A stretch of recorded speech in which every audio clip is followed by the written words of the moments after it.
ఈ వీడియోలో మనము సాధారణ వడ్డీ గురించి తెలుసుకుంటాము. Introduction to simple interest.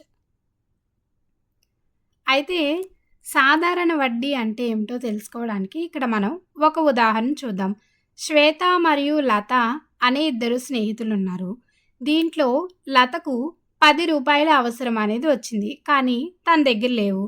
అందుకని లత ఏం చేసిందంటే శ్వేతని 10 రూపాయలు అడిగింది. అయితే శ్వేత తన దగ్గర ఉన్న 10 రూపాయలను లతకు ఇస్తానని చెప్పింది.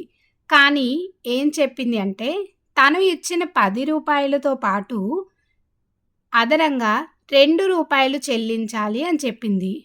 అయితే లత అడిగింది ఎందుకు అని. అయితే శ్వేత ఏం చెప్పింది అంటే తన దగ్గర ఉన్న 10 రూపాయలని తను ఒక సంవత్సరం పాటు ఉంచుకుంటుంది కాబట్టి అదనంగా 2 రూపాయలు చెల్లించాలి అని చెప్పింది. దానికి లత కూడా సరే అని చెప్పింది. అయితే ఇక్కడ 10 రూపాయలు తను అదనంగా చెల్లించాల్సిన 2 రూపాయలు మొత్తం ఎంతయింది? 12 రూపాయలు అయింది. అయితే ఇక్కడ శ్వేత ఇచ్చిన 10 రూపాయలని ఏమి అంటాము అంటే అసలు అంటాము.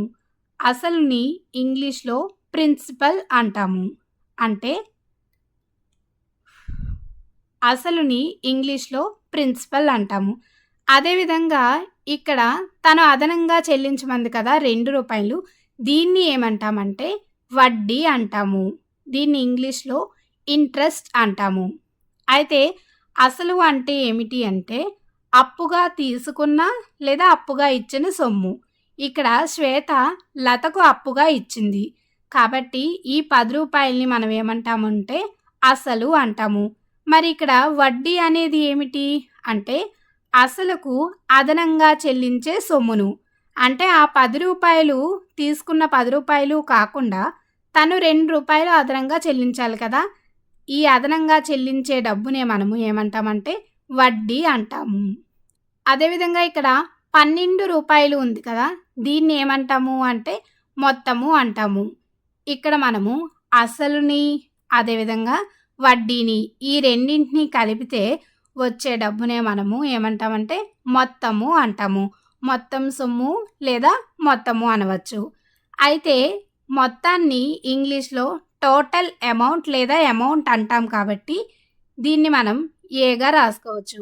అదేవిధంగా అసలుని ఇంగ్లీష్లో ప్రిన్సిపల్ అంటాము కాబట్టి దీన్ని మనం పీగా రాసుకున్నట్లయితే వడ్డీని ఇంట్రెస్ట్ అంటాము. దీన్ని మనం ఐగా రాసుకోవచ్చు. అప్పుడు మొత్తానికి సూత్రాన్ని ఏ విధంగా రాసుకోవచ్చు అంటే A is equals to P plus ఐగా మనం రాసుకోవచ్చు. అయితే ఇక్కడ మనకి ఇచ్చిన ఉదాహరణలో చూసినట్లయితే అసలు ఎంత? 10 రూపాయలు, వడ్డీ ఎంత? 2 రూపాయలు, మొత్తం ఏమవుతుంది అప్పుడు? 12 రూపాయలు అవుతుంది. అంటే ఏ 12 రూపాయలు వస్తుంది.